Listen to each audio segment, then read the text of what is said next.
What's up mga kaparikoy? Maadjong adlaw dia. Bahalag maot-maot day ang atong panahon karon tungod sa bagyo mga parikoy. O ngita tagpaagi unsaon nato pagkuwag panud-an nga parikoy kay wa man tay trabaho karon mga parikoy. Ug diri mga parikoy nakahuna-una ko magamag paso mga parikoy. Mao ning ato dayon sugdan mga parikoy aron makahimo dayon ta. Ay kay baw mamagyapon day maggama ingon nanay mga parikoy dugay nagugko sa kalihukan ani mga parikoy ba tanawa ra mga parikoy unsaon nato pagbangan mga parikoy. Sige paspasan nato mga parikoy aron makasugod dadyon ta diri sakto na ni mga parikoy human na ni. First phase of the day tanara nawa kaduhang isda. Ikatulo nga isda. Kini mga parikoy, kaupat nga isda. Paspas ka yung kuha mga parikoy ba? Kasi mailad yung yapon ni sila ning atong paon mga parikoy. Diyan napay ka lima nga parikoy. Lami kanig sabaw mga parikoy ba?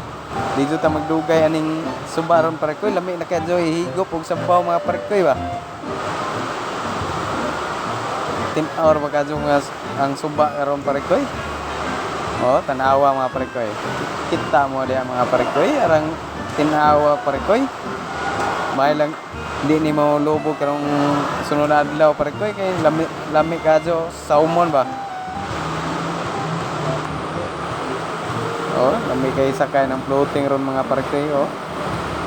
Sa diha taw-taw diha wa naman joy na dugangi atong kuha mga parikoy. Hinahinay tagpauli mga parikoy kay sakto na ni parikoy. Di ara atong kuha mga parikoy. Kauli na day ko mga parikoy. Mauran dyan ni akong kuha mga parikoy. Pwede na ni kadyo mga parikoy.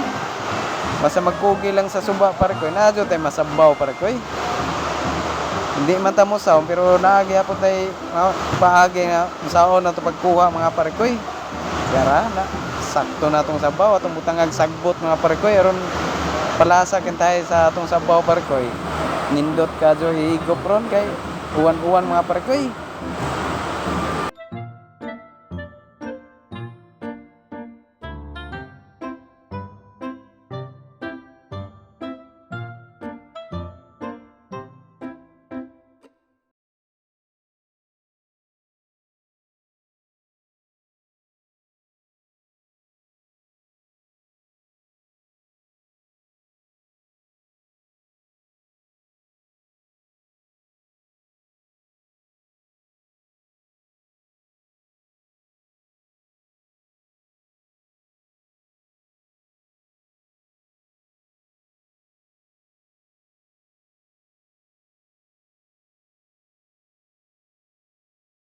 Ngaod ta mga parikoy, dara higop sabaw mga parikoy.